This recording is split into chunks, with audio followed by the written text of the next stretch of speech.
The Earie Attic. A few years ago, I moved into a one-bedroom apartment in Melbourne, Australia. It was my first time living on my own. The apartment block had been built in the 1930s. I'd been there for a few months when I came home from work one day and went into the bathroom. I saw something strange. A wooden board which had covered a hole in the ceiling that led to a small attic space lay fractured in two pieces on the ground. I examined the pieces. The board was an inch thick, and it would have taken Bruce Lee to break it. I thought the landlord had sent someone to work on the attic. I was frozen stiff with fear. Someone is up there for sure, I thought. I emailed pictures to the landlord, asking if anyone had been there. Her reply read, "Please call me as soon as you are able to."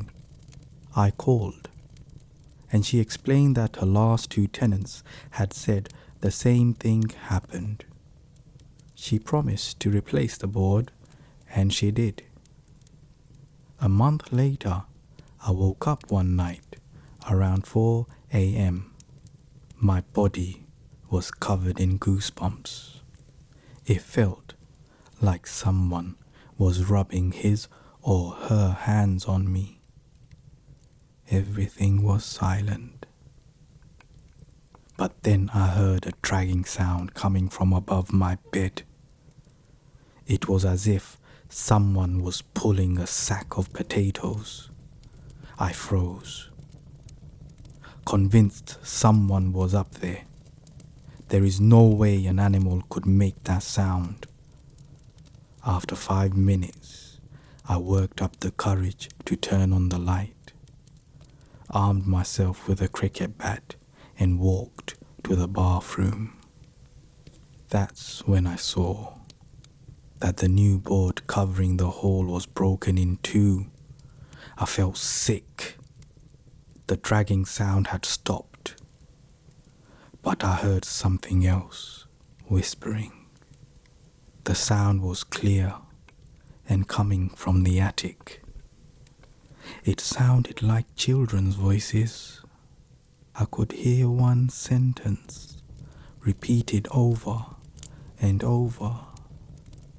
"It's your turn. It's your turn."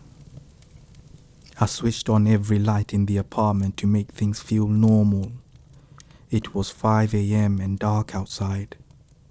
I watched TV to try and unwind. Then a fuse blew.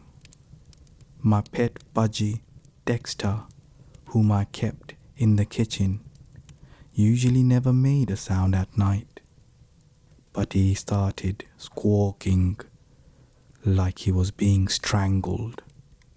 I'd never heard him make those sort of noises.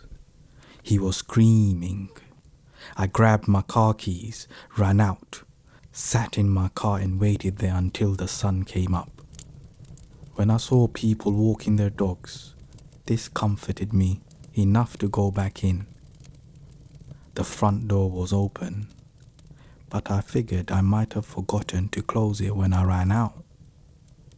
I went to the kitchen to check on Dexter, but he wasn't in his cage. I felt sick again.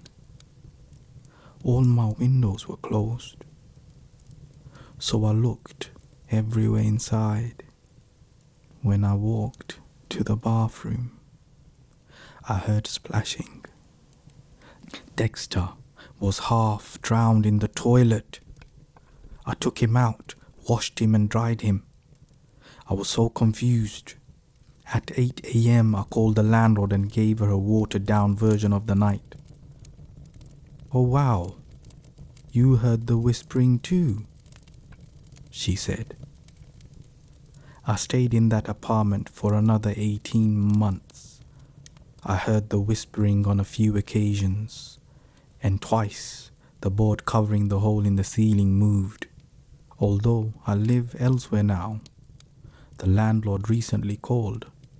She said that her new tenants had begged to speak with me about some of the stuff that's been going on there. Forget it. It's their problem now.